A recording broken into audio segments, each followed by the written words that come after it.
शून्य होते हैं वो शून्य सदिश है। फिर इसके बाद आपने देखा था स्थिति सदिश, आपने देखा जो ओरिजिन के साथ अपनी स्थिति को बताए, केंद्र के साथ स्थिति को बताए, वो स्थिति सदिश।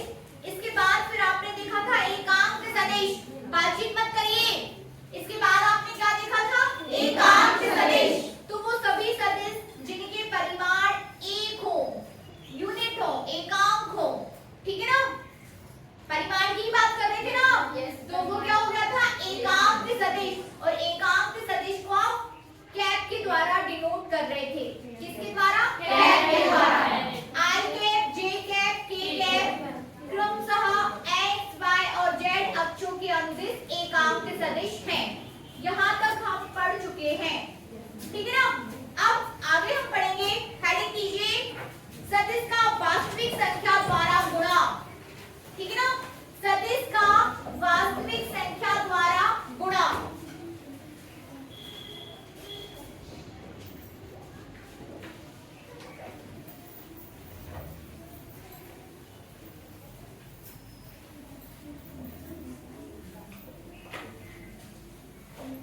सदिश का वास्तविक संख्या द्वारा गुणा।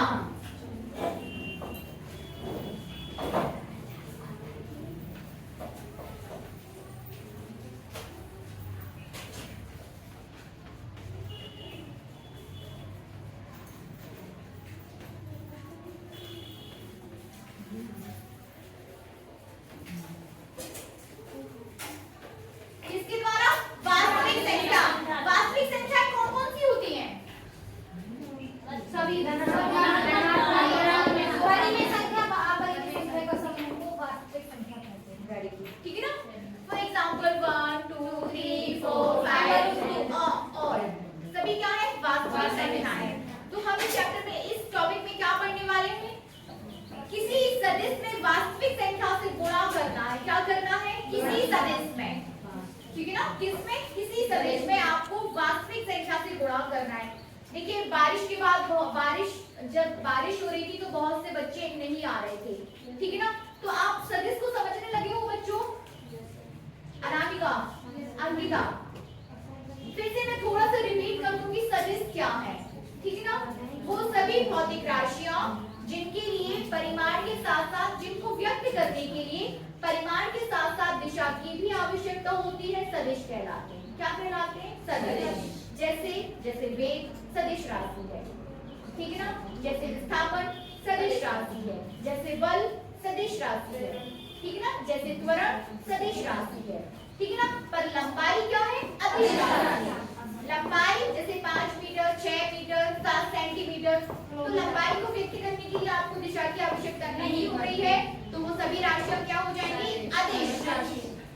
जिनमें सिर्फ परिमाण की आवश्यकता होती। परिमाण समझते हो ना अंकिता? क्या होता है परिमाण? परिमाण मतलब जैसे मैंने 5 सेंटीमीटर लिख दिया, तो यहाँ पर 5 क्या है? परिमाण है, लंबाई का परिमाण, आप माप कर रहे हो, ठीक है ना, मेजरमेंट। तो यहाँ पर 5 क्या है? परिमाण, ठीक है ना, क्या है? परिमाण। तो इसे आप क्या बोलोगे? मेजरमेंट या परिमाण, ठीक है ना। तो आपके पास जो लंबाई है वो क्या हो जाएगी? अदिश राशि, क्योंकि इसमें सिर्फ और सिर्फ परिमाण है, दिशा नहीं है, ठीक है। अब सदिश को व्यक्त करने के लिए आप, जैसे आपके पास PQ लिखा है, क्या लिखा है? PQ कोई सदिश है, vector A equal to PQ, ठीक है ना। क्या है ये? मतलब किसी भी सदिश को आप वेक्टर सिंबॉलिक रूप में, सिंबल के ऊपर तीर लगाकर प्रदर्शित करते हो, ठीक है ना। जैसे वेग एक सदिश राशि है, वेग को आप किससे डिनोट करते हो? v से। तो चूंकि सदिश राशि है इसलिए हम इसके ऊपर तीर का निशान लगाकर इसको प्रदर्शित करेंगे।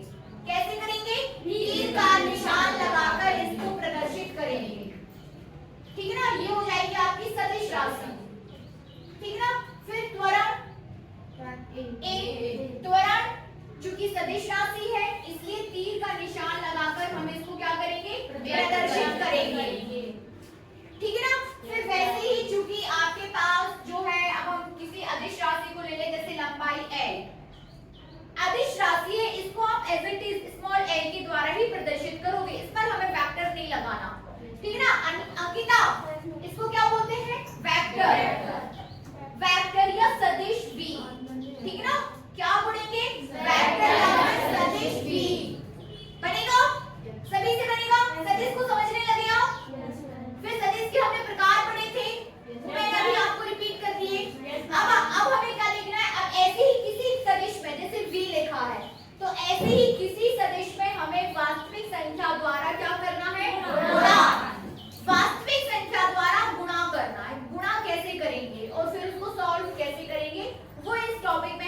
लिखना है।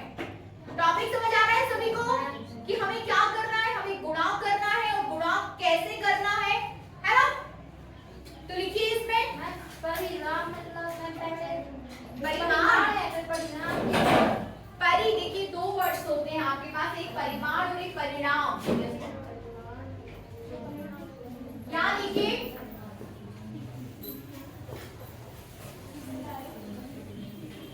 दो वर्ड्स हैं आपके पास, एक है क्या परिणाम, एक है परिमाण, परिमाण और दूसरा है परिणाम। परिणाम, ठीक है ना?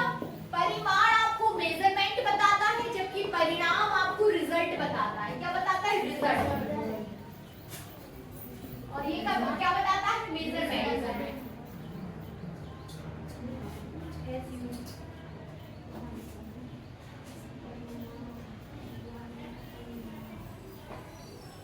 मेजरमेंट बताता है और ये क्या बताता है आपको? रिजल्ट, ठीक है ना? जैसे 4 में 5, 6, 7 जोड़ने पर आपको परिणाम समझ लीजिए 20 मिल गया।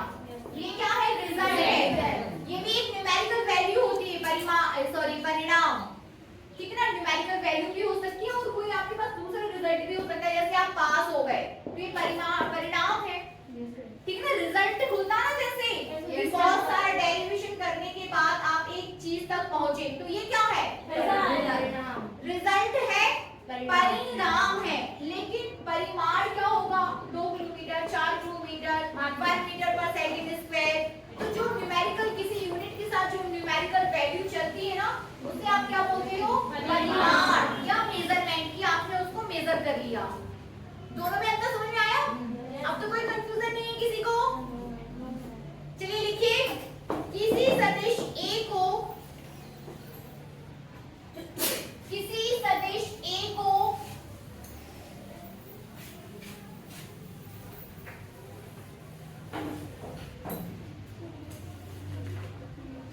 किसी वास्तविक संख्या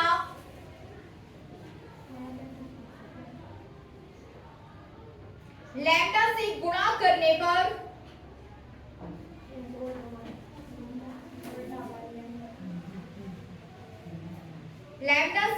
करने पर एक नवीन सदिश R प्राप्त होता है। एक नवीन सदिश R प्राप्त होता है,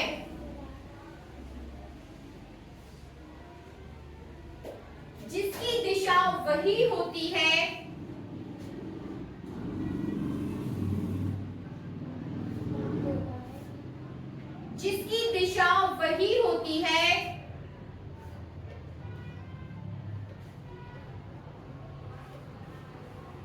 जो दिए गए सदिश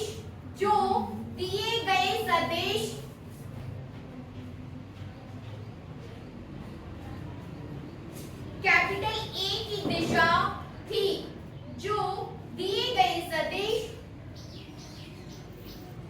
कैपिटल A की दिशा थी, परंतु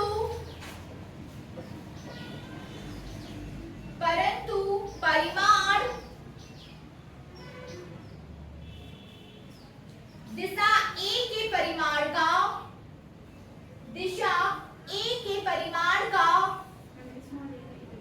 कैपिटल A के परिमाण का लैम्डा गुना होता है, अर्थात याद देखिए, अब जो आपने लिखा है वो थोड़ा सा समझ लीजिए। यहाँ पर ब्लैक बोर्ड की साइड देखिए, सभी बच्चे ब्लैक बोर्ड की साइड देखिए। आपने लिखा है कि आपके पास कोई सदिश है, वो सदिश A है, ठीक ना? आपके पास जो ऑलरेडी जो सदिश है वो क्या है? A है। इस पर आपने किसी वास्तविक संख्या लैम्डा से गुणा किया है। लैम्डा क्या बता रहा है यहाँ पे? वास्तविक संख्या, कोई रियल नंबर है, ठीक ना? A क्या था आपके पास? कोई सदिश था। आपने क्या किया? A से मतलब किसी वास्तविक संख्या से सदिश में गुणा कर दिया, ठीक ना? मतलब आपके पास क्या आया? Lambda A। आ गया ना गुणा करने पर, ये चीज क्या मिल गई आपको? गुणा करने पर आएगा, ठीक है ना। गुणा करने पर आपको ये मिला, तो ये जो सदिश बना वो नया सदिश बन गया and that is denoted by capital R. तो कैपिटल आर इक्वल टू हो जाएगा लैम्डा ए। क्या हो जाएगा? लैम्डा ए। इतनी पूरी प्रोसेस में आपका उस सदिश की दिशा, मतलब ये जो नया सदिश आपको मिला है कैपिटल आर, इस सदिश की दिशा तो वही रहेगी लेकिन परिमाण चेंज हो जाएगा। कितना हो जाएगा? लैम्डा गुना। कितना गुना हो जाएगा? लैम्डा गुना। परिमाण क्या हो जाएगा? लैम्डा गुना ज्यादा बनेगा। सिर्फ गुणा किया गया है। अभी नंबर्स आपके 2 3 4 5 6 कोई भी नंबर हो सकता है, माइनस में भी हो सकते हैं, ठीक है ना। तो दिशा चेंज नहीं होती है किसी वास्तविक संख्या से किसी सदिश में गुणा करने पर, दिशा चेंज नहीं होती है, सिर्फ उससे परिमाण चेंज हो जाता है। जितने नंबर से आप गुणा करोगे उतने गुना वो हो जाएगा, बनेगा, ठीक है ना। अर्थात लिख लीजिए, अर्थात के बाद आपका आ जाएगा अर्थात r equals to lambda a, अर्थात r equals to lambda a, है ना। बनेगा, बन जाएगा सभी से। चलिए इसमें इतना ही है, बहुत ज्यादा आपको डिटेल में बस समझना है इसको, हमें बहुत है। लिखिए सदिशों का जोड़ना या घटाना, सदिशों का जोड़ना या घटाना।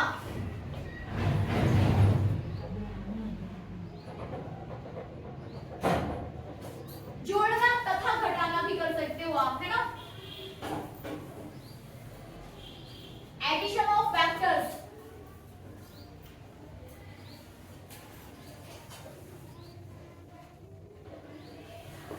क्या है टॉपिक? एडिशन ऑफ वेक्टर या सदिशों का जोड़ना।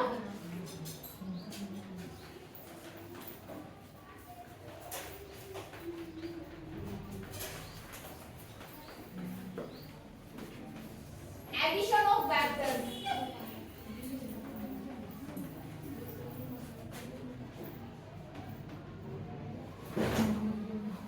यहाँ देखिए किस तरीके से होगा एडिशन ऑफ वेक्टर्स। अब इस टॉपिक में आपको क्या करना है? दो सदिशों को जोड़ना है, ठीक है ना। क्या करना है? दो सदिशों को जोड़ना है। एक सदिश आपके पास ये है जिसकी दिशा इस साइड है, दूसरा सदिश आपके पास ये है जिसकी दिशा इस साइड है। इन दोनों सदिशों को आपको क्या करना है? जोड़ना है। एक सदिश को आप PQ बोल रहे हो और दूसरे को आप RS बोल रहे हो, ठीक है ना। क्या कह रहे हो? एक को PQ और दूसरा सदिश क्या है? RS। तो आपको क्या करना है? दोनों को जोड़ना है, PQ प्लस RS, ये करना है। क्या करना होगा इसके लिए? हम इस तरीके से इनको ऐड करते हैं कि एक के शीर्ष को, ठीक है ना, एक के हेड को दूसरे की टेल पर रख देते हैं, ठीक है ना। जैसे कई लोग, जैसे हम हाथ पकड़े तो एक का हाथ फिर दूसरे का हाथ फिर तीसरे का हाथ आप पकड़ लो, या आप जैसे क्रम में किसी को जमाना है तो हम ऐसे जमाते ना लोग, ये जमा दिया हमने क्रम में, तो एक का टेल दूसरे का हेड है, ऐसे आता ना, एक का टेल दूसरे का हेड, एक का टेल दूसरे का हेड। तो जब दो सदिशों को आप जोड़ रहे हो या दो से अधिक सदिशों को आप आपस में जोड़ रहे हो तो एक के हेड को दूसरे के टेल पे रख देते हैं, ठीक है ना, या एक के टेल पर दूसरे के हेड को रख दो। तो इस तरीके से आप सदिशों को जोड़ोगे। करें इसको।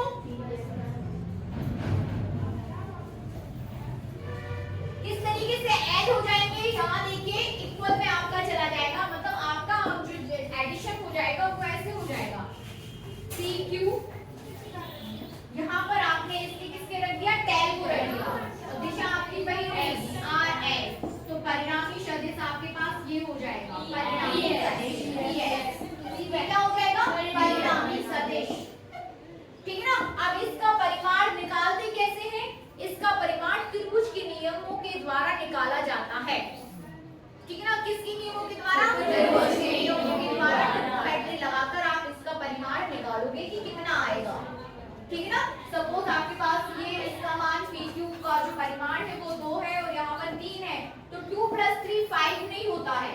ऐसा नहीं कि 2 + 3 आपने डायरेक्ट जोड़ दिया 5 आप बीजगणितीय योग के द्वारा इसका परिमाण निकालोगे, त्रिभुज की नियम लगाकर इसका आप परिमाण निकालोगे। बात समझ में आ रही? नोट करिए।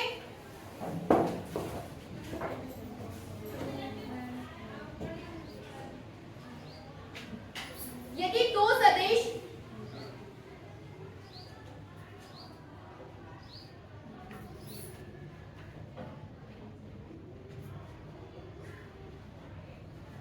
परिमाण व दिशा में, यदि दो सदिश परिमाण व दिशा में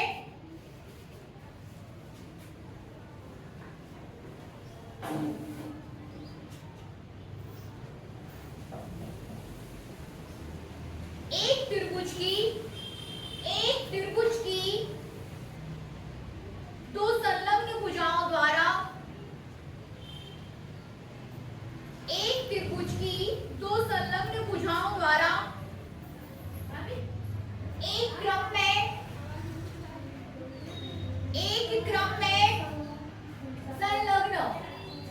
संलग्न भुजाएं समझते हैं? जो एक साथ लगी हो, एक साथ जुड़ी हो। जैसे ये त्रिभुज है आपके पास, जैसे ये कोई त्रिभुज है तो भुजा दिस और दिस संलग्न भुजा है एक दूसरे के लिए, ये और ये संलग्न भुजा है एक दूसरे के लिए, ठीक ना? ये दोनों संलग्न है ना आपस में, ये दोनों आपस में और ये दोनों आपस में, बट ये और ये आपस में नहीं है, ये आमने सामने की, जो एक किसी पॉइंट पे जाकर जुड़ जाती है, वो संलग्न भुजाएं हैं। जैसे आपके पास ये हमने बना दिया पूरा आपके पास चतुर्भुज, तो ये भुजा और ये भुजा है संलग्न भुजाएं, ठीक ना? क्या है? संलग्न भुजाएं। ये दोनों आपस में संलग्न भुजाएं हैं, बनेगा? संलग्न का मतलब समझ रहे हैं?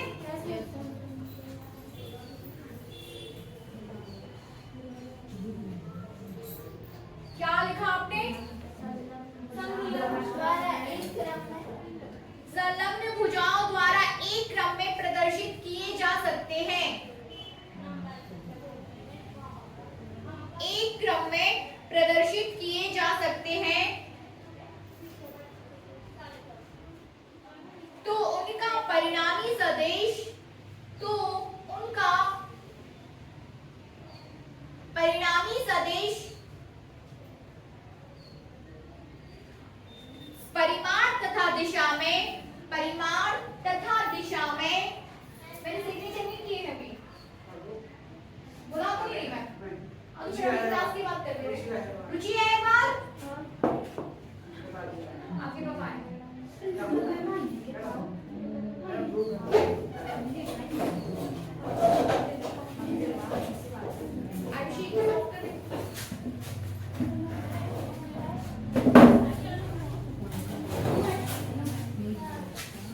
जोड़ना है आपस में। तो एग्जांपल मैंने आपको बताया किस तरीके से आप जोड़ोगे, एक सदिश और दूसरा सदिश। तो एक सदिश का जो आपके पास है ना, एक सदिश के शीर्ष पर दूसरे सदिश के टैल को रख देना है, एक सदिश के शीर्ष पर दूसरे सदिश के टैल को रख देना है, और फिर ये आपके पास हो जाएगा टोटल, इसका कुल परिमाण। और इसका परिमाण आप निकालोगे कैसे? सदिश त्रिभुज के नियमों के द्वारा। किसके द्वारा? त्रिभुज के नियमों के द्वारा आप इसे सॉल्व करोगे। ये जो दो संलग्न, ये इसे और इसे आप क्या बोलोगे? संलग्न भुजाएं। इसका परिमाण आप त्रिभुज के नियमों के द्वारा निकालोगे, ठीक है ना? सेम वैसे ही अब दो सदिशों का जोड़ना, वैसे ही आपके पास है सदिशों का घटाना। क्या? सदिशों का घटाना। तो घटाना कैसे होगा? घटाना भी आपका त्रिभुज के नियमों के द्वारा ही होगा। अब आपको घटाने के लिए क्या करना होगा? फटाफट बताइए, घटाने के लिए कैसे करेंगे?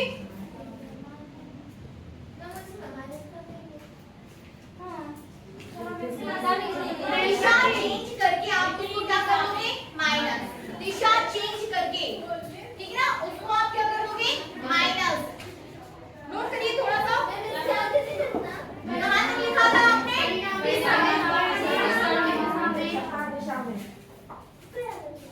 परिमाण तथा दिशा में, कहाँ तक लिखा? परिमाण तथा दिशा में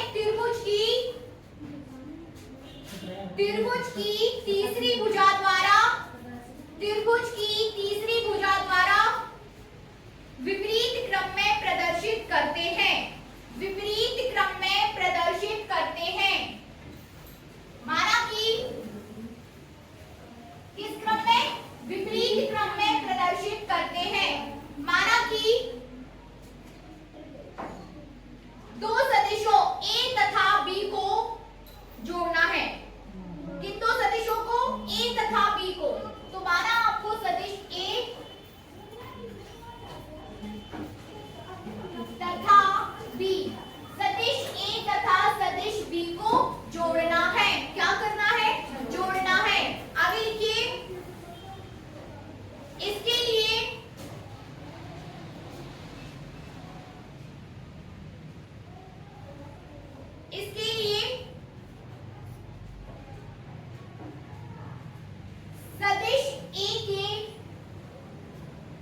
सदिश A के शीर्ष पर सदिश B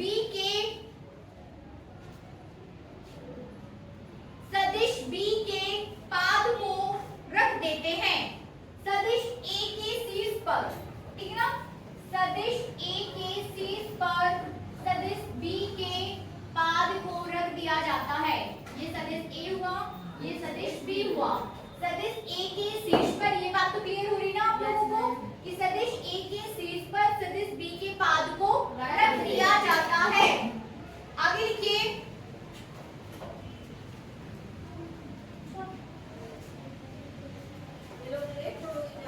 थोड़ा सा पढ़ा, मुझे मैं पढ़ा लिया तो मेरा कोई पढ़ रहा है अभिव्यक्ति और माध्यम, ठीक है? पढ़ाओगे, मैडम छोड़ेगी तो धीरे से मीटिंग करके बैठते जाना।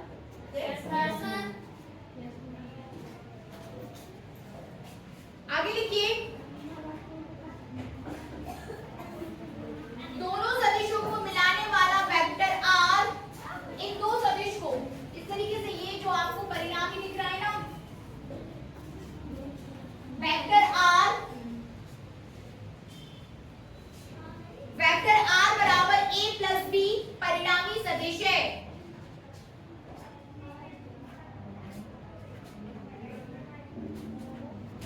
परिणामी सदिश है।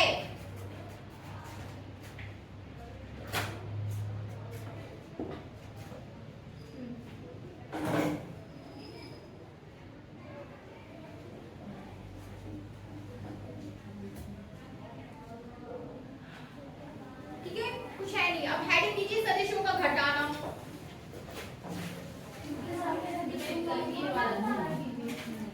फिर से देखो, सदिश का घटाना। अब आपको लिखना है सदिश का घटाना। समझ लो, इसको लिखने की जरूरत नहीं है, ठीक है ना?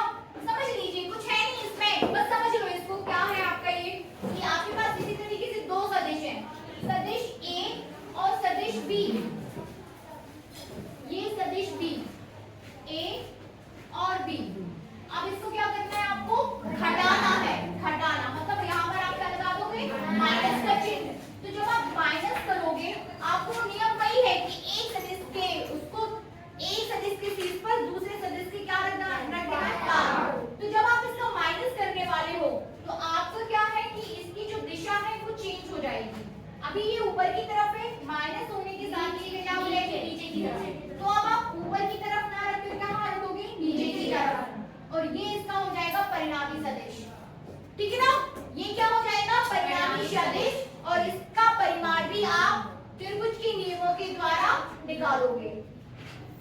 किसके द्वारा? त्रिभुज के नियमों के द्वारा ही आप इसको निकालोगे। तो ये हुआ सदिशों का जोड़ना तथा घटाना। क्या लिखना है बेटा? इसमें लिखने का कुछ है ही नहीं। लिखने का कुछ है नहीं। आपके जहां से क्वेश्चंस बनेंगे, जो जरूरी होगा नोट करना, वो मैं आपको नोट करा दूंगी, है ना? कमिट।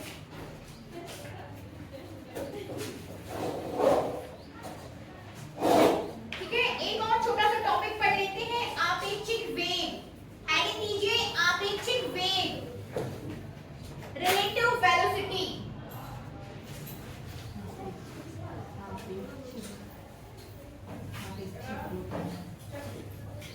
चलो बच्चों, ठीक है, आप लोग ना चलिए अब हिंदी पढ़ते हैं।